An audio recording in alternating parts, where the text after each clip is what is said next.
우리나라 고대사를 연구하는 분들이 우리는 태양을 숭배한 태양족이다. 그래서 천손이다. 하늘의 아들이다. 태양을 숭배한 특별한 민족이다. 이렇게 이야기하는데 뭔가 이상하네. 태양을 숭배 안 한 민족은 별로 없어요. 아즈텍 문명도 그렇고, 페루 잉카 문명 이런 정도. 잉카 문명이라는 결국 태양과 가까이 하기 위해서 높이 2000m인가 그 높이까지 갔다는 그런 것도 많고, 인디안들도 그렇고, 전부 다 또 농사에는 태양이 굉장히 중요한 역할을 하기 때문에 다 태양 숭배 안 한, 태양 숭배 토템을 안 가진 그런 민족이 어디 있어? 근데 다 똑같은데 우리가 왜 특별하다는 거야? 그래? 안 그래? 나는 그거 들을 때마다 우리나 다 마찬가지 아이가? 우리가 변별력이 있나? 그렇게 했는데 그게 이제 역사학자들이 이 수련을 안 해서 그래. 수행을 안 하고 그냥 환단고기를 역사적인 어떤 학자적인 시각으로만 봐서 그렇다는 거지. 그게 여기에 삶의 길도 그렇고 우리 환단고기의 그런 내용도 그렇고 이런 게 태양을 그냥 단순하게 우리가 태양만 모시고 태양을 숭배한 거 아니라니까. 이제 태양하고 제일 처음에 한 게 청기도인이잖아요. 청기도인이 백두산에 올라가가지고 처음에 태양을 보고 계속 앉아있으면서 그렇게 하면 어떻게 됐어요? 그 뒤에 그 태양이 그 사람 몸에 들어온다고 이렇게. 태양만 이렇게 보고 농사 잘 짓게 해주세요 이렇게 빌기만 하는 그런 기복적인 신앙에 그친 게 아니라 태양을 보고 그 태양을 모시고 그 다음에 뭐냐면 그 태양을 매개체로 해서 내 안에 있는 밝은, 내 안에 있는 신, 내 안에 있는 태양을 그거와 같이 되는 거예요. 내가 그렇게 되는 거야. 그게 다른 거지. 태양을 숭배하는 그거는 어느 민족이나 비슷해. 근데 우리가 태양을 숭배한 태양족이다 이렇게 하는 거는 그건 큰 변별력이 없지.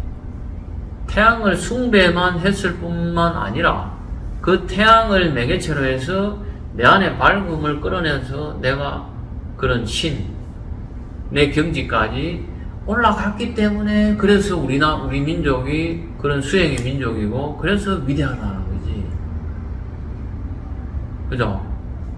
그러니까 역사학자들이 그런 수행이랄지 이런 것들을 좀 공부를 해서 알면은 굉장히 이런 이야기들을 풍부하게 좀 많이 할 건데, 근데 하다가 그냥 그 정도 상태에서 그냥 말아. 물론 이제 그까지 가버리면은 사람들이 거의 또 문제가 있다 하겠지. 역사학자들이, 그죠? 친일 사학자나 이런 사람들이 미신이다 하고 말도 아닌 이야기다 하고 이래 가겠지. 결국 그 사람들은 그렇게밖에 못하는 거야.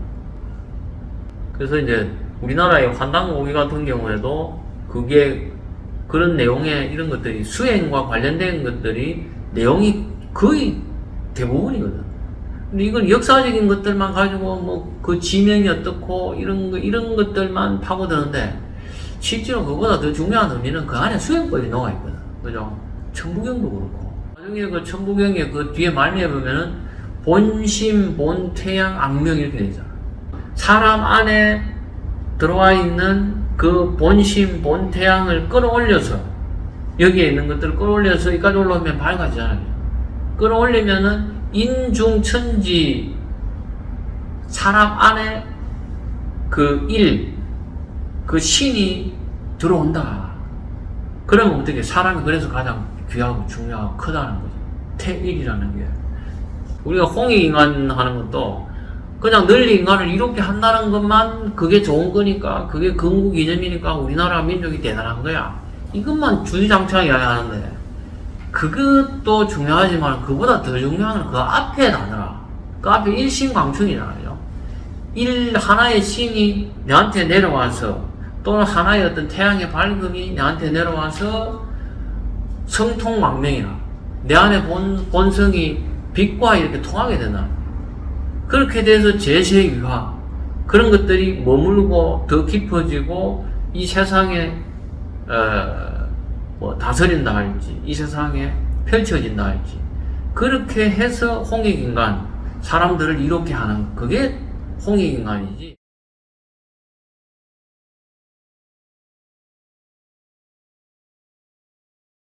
자, 이제 우리가 그런 말의 뿌리를 밝히는 게 우리의 뿌리를 찾는 것들하고 굉장히 밀접한 연관이 있다고 하는 게 이런 거예요.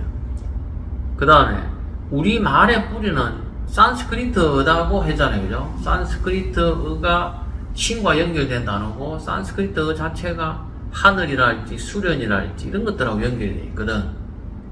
그리고 거기에서 그렇게 쭉 내려왔기 때문에 우리 말이 그 수련하고 굉장히 연결되어 있어요. 자, 봅시다. 309페이지 보면은, 자, 밝기 가서 어둠이 오는 것이 한결같이 같으니 밝기 오는 때를 새벽. 이걸 뭐 아래아로 하기 때문에 지금의 이야기하는 그 새벽이라는 발음하고는 조금 달라요. 그죠?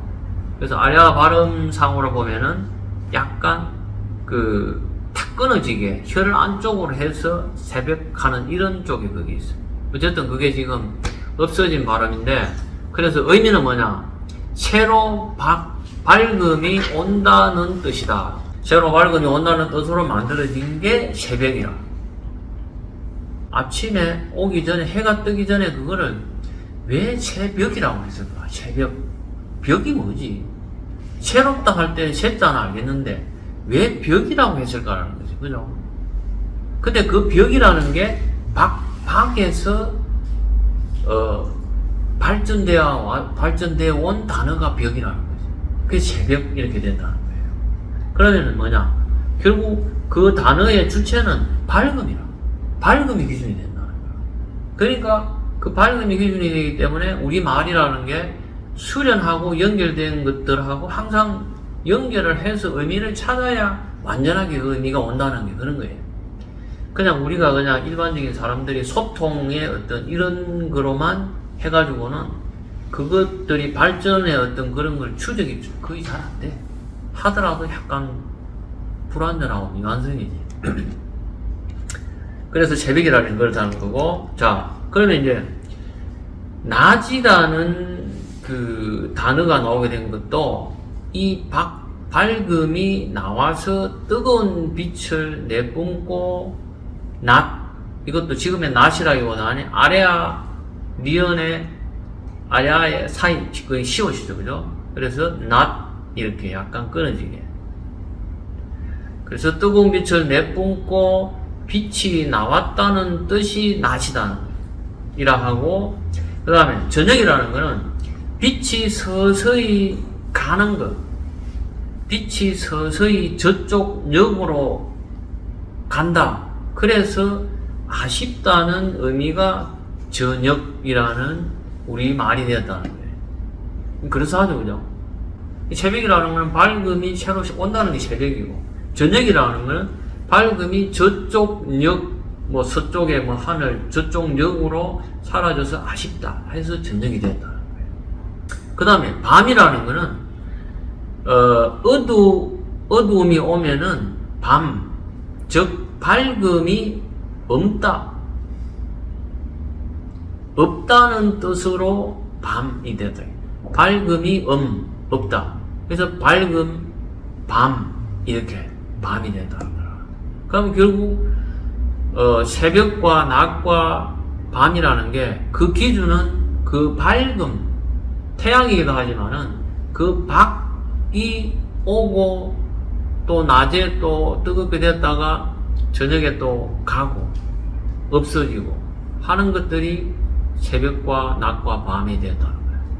그죠?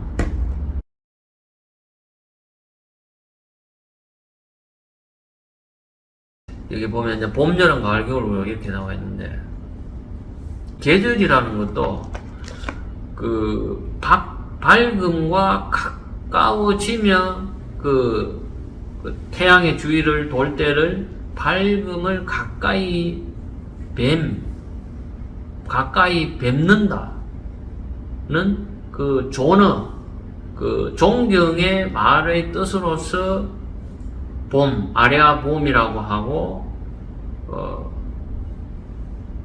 그래서 봄이 됐다는 거예요. 그래서, 내가 봄에 대해가지고, 조금 더 이렇게 연구를 하고 있는데, 이게 이제, 봄이에요, 봄. 봄을 한자로 이렇게 써. 영어로는 스프링이라고 해요. 그죠? 근데 이게 산스크리트어로 봄이라는 게 발음이 이렇게 돼 있어요. BHA 이렇게 돼가지고 OM 이렇게 돼 있어요. 봄. 우리나라 발음에 봄이라는 거하고 똑같지 않지만 굉장히 유사하죠, 그죠? 이게 산스크리트 발음의 봄이라고. 우리나라하고 뜻이 똑같아요. 그러니까 이런 게 굉장히 신기한 거예요, 그죠? 그러니까 그 강상원 박사가 이야기했듯이 우리 말의 뿌리가 산스크리트어라고 하는 게 굉장히 증거적인 자료들이 굉장히 많아요. 그리고 특히 인도에 타미르라고 있는데, 그거는 뭐 거의 우리나라 말하고 최소 500개에서 한 2000개까지 거의 비슷하다. 그래서 타미르라는 게, 그럼 왜 그렇게 되냐면은, 인도의 제일 남부 쪽에 있지만은, 그게 굉장히 독립적으로 이렇게, 말이 유지가 되어 왔던 거라. 특히 이제, 강상원 박사도 그렇고, 우리나라 경상도의 말과 산스크리트 말이 특히 많이 유사하다. 그러니까, 북한의 갓나라는 말도 산스크리트에 있어요.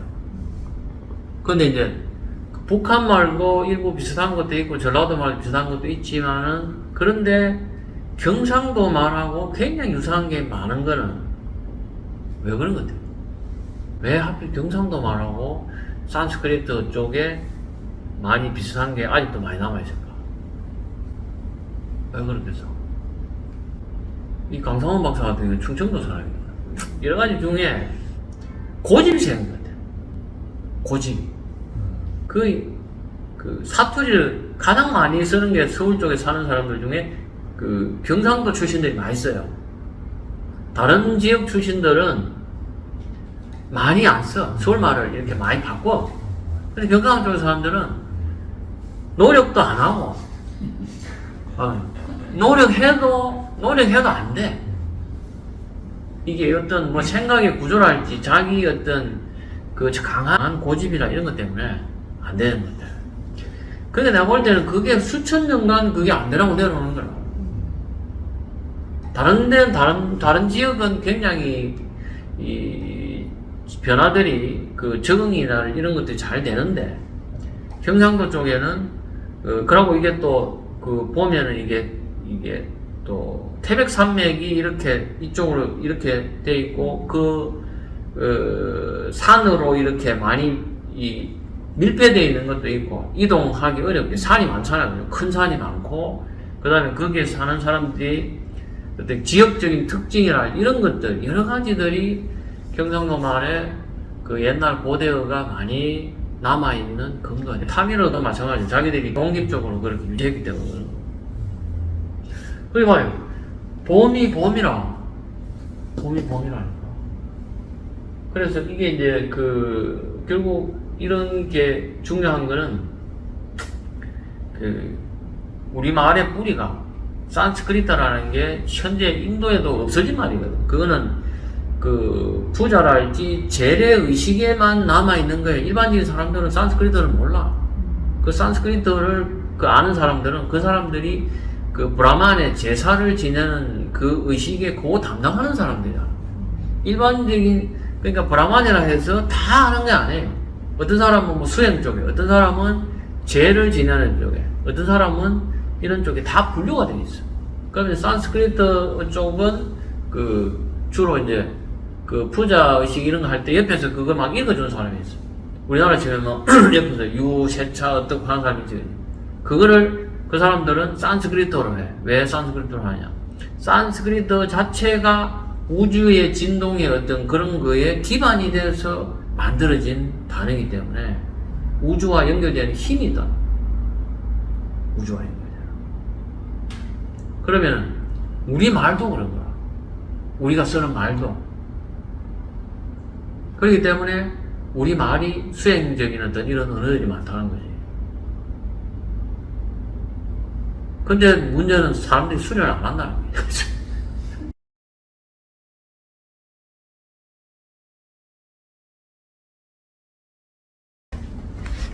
다시 311페이지 보면은 밝을 가까이 뵙는다는 존경의 뜻으로 봄이라고 하고, 그 다음에 여름은 뭐냐 하면은 아주 밝음과 가까이 그 지구가 태양에 돌고 있으면은 밝음을 받아서 만물의 여러 가지가 열리고 늠름하게 자란다.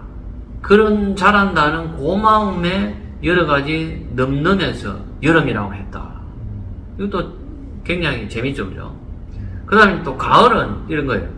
밝음과 점점 멀어지게 된다. 멀어져 가면은 얼씬스러워서, 그 얼씬이라는 표현이 정확히 정확히 할 수 없는, 표현을 정확히 할 수 없는 싫다는 생각을 얼씬이라는 그 단어의 뜻이 그렇대요. 아무튼 밝음과 점점 멀리서 돌게 되니까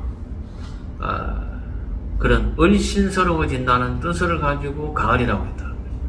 나는 가을이라고 하는 게 예전에는 이게 가을은 이게 결실이라든지 내지는 어떤 이런 건데 왜 가을이라고 했을까?